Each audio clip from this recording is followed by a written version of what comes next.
আপনাদের জন্য একটি প্রবলেম সলভ দ্যাট মিনস হচ্ছে কোশ্চেন সলভ নিয়ে এসেছি। প্রবলেম সলভ না, আসলে কোশ্চেন সলভ হবে। কেন কোশ্চেন সলভ? সেটা হচ্ছে এই যে এখন গণজোয়ার চলতেছে, যে একটা সার্কুলার হয়ে গেল, কিন্তু সেটা হচ্ছে প্রাথমিক শিক্ষক নিয়োগ পরীক্ষার একটা সার্কুলার হয়ে গেল।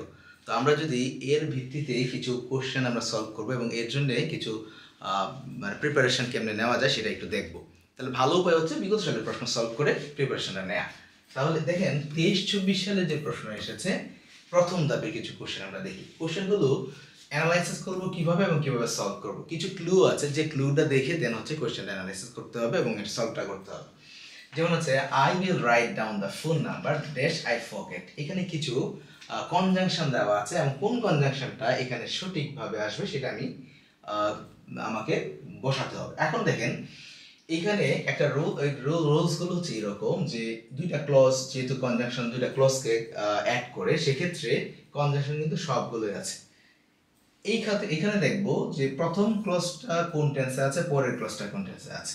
প্রথম ক্লজটা হচ্ছে ফিউচার ইনডিফিনিট এবং নিচেরটা হলো প্রেজেন্ট ডেফিনিট। এই ক্ষেত্রে সাধারণত ফিউচার এন্ড প্রেজেন্টকে যুক্ত করে ইন কেস এবং হচ্ছে ইফ, ইন কেস এবং ইফ। ব্যাপারটা হচ্ছে তাহলে ইন কেস এবং ইফ যদি আসে তাহলে আমি কোনটাকে অ্যাকসেপ্ট করব। আমি একটু ব্যাখ্যা করি। ইফ যেটা আছে সেটা হচ্ছে কন্ডিশনাল। ইফটা হচ্ছে কি কন্ডিশনাল, দ্যাট মিন্স হচ্ছে if you try hard you will succeed, অর্থাৎ তুমি যদি কঠোর পরিশ্রম করো তাহলে সাকসিড হবে, দ্যাট মিন্স কন্ডিশন নির্ভর করছে। আর ইন কেস যেটা হলো সেটা হচ্ছে কোনো ঝামেলা হতে পারে, সেজন্য আগে থেকেই প্রিপারেশন রাখা, সেটা হচ্ছে ইন কেস। এখন আমি একটু প্রশ্নের দিকে তাকাই, সেটা হচ্ছে I will write down the phone number, আমি এই ফোন নাম্বারটা লিখে রাখবো।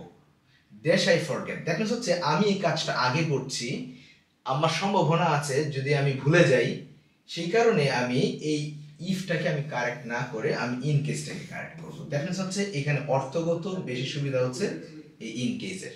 সুতরাং আশা করি এই বিষয়গুলো খেয়াল রেখে কোশ্চেনটা সলভ করলে তাহলে হয়ে যাবে।